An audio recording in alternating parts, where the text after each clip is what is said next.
ఏ స్థాయిలో show that map, not map, go to the next one, figures, diversion of water. 2004 నుంచి 2014 వరకు ఎంత water Srisailam reservoir నుంచి ఇల్లీగల్గా డైవర్ట్ అయింది, అవుట్ సైడ్ ద బేసిన్ అయిందో ఈ ఫిగర్ చూస్తే మీరు ఆశ్చర్యపోతారు. ఎందుకంటే 2004 నుంచి 2014 వరకు అంటే శ్రీశైలం రిజర్వాయర్కి 10,665 క్యూసెక్లు వస్తే, సారీ 10,665 టీఎంసీ వస్తే 727 TMC out side basin divert అయినాయి. దయచేసి గమనించాలి. 2004 to 2014 total cumulative inflow to Srisailam was 10,665 TMC.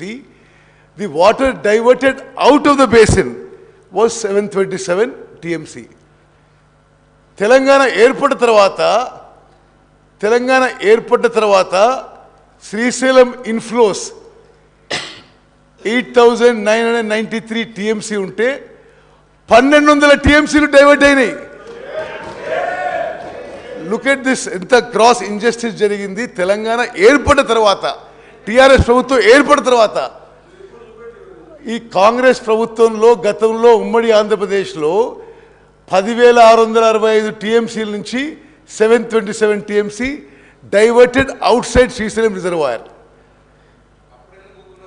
TRS ప్రభుత్వం వచ్చిన తర్వాత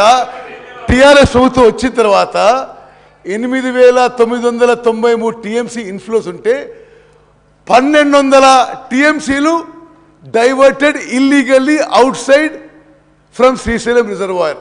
అంటే more than 50% illegal drawal of water from Srisailam reservoir Telangana రాష్ట్రం ఏర్పడిన తర్వాత, టీఆర్ఎస్ ప్రభుత్వం వచ్చిన తర్వాత ఈ 10 ఏళ్లలో, గత 10 ఏళ్ల కంటే 50% ఎక్కువ వాటరు ఆంధ్ర వాళ్ళు తీసుకుపోయారు. ఇది వాళ్ళ పనితీరు అని చెప్పి నేను మనం చేస్తున్నాను.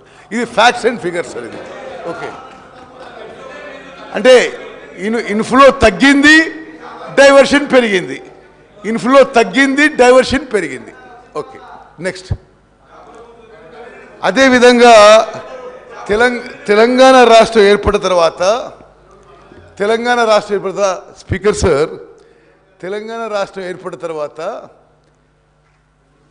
తెలంగాణ రాష్ట్రం తరఫున కృష్ణానదీ జలాల కోసం ఈ ప్రభుత్వం చాలా ఇన్కాంపిటెంట్గా, ఇన్ఎఫిషియెంట్గా పనిచేసింది.